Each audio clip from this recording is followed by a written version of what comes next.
Hello friend, কেমন আছো তোমরা? আশা করি ভালোই আছো। সবাইকে গুড মর্নিং। আমি তোমাদের একটা জিনিস দেখাতে চাই। জিনিসটা কি দেখো, ভালো করে দেখো। আমাদের বাড়ির পাশে একটা মঠ, মঠটার নাম কেশবজি গৌরিয়া মঠ।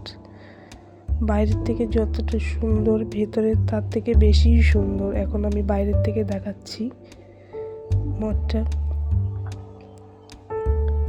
ওই দেখো যাত্রী গেছে, ওই একটু ঠাকুরও দেখা যাচ্ছে এখান থেকে।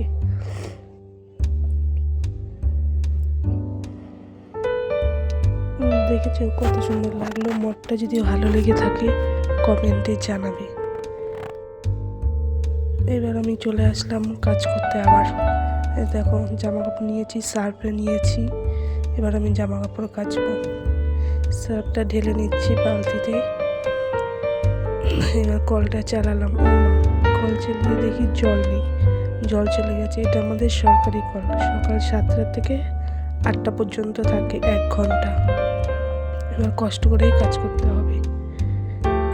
সার্ফটা গুলে নিলাম। ওই দেখো আমার সোনা দাঁড়িয়ে আছে। জামা কাপড়গুলো আমি ভিজিয়ে নিচ্ছি ভালো করে,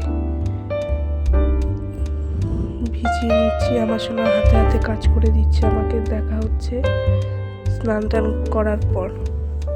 দেখো স্নান করে চলে আসলাম, মাথায় তাসরি নিয়েছি, সিঁদুর করে নিয়েছি।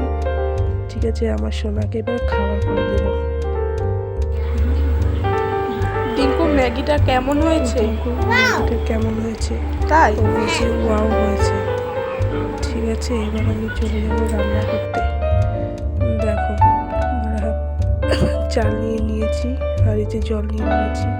এবার আমি সকালে রান্না বসাবো। এটাই চলবে দুপুর পর্যন্ত।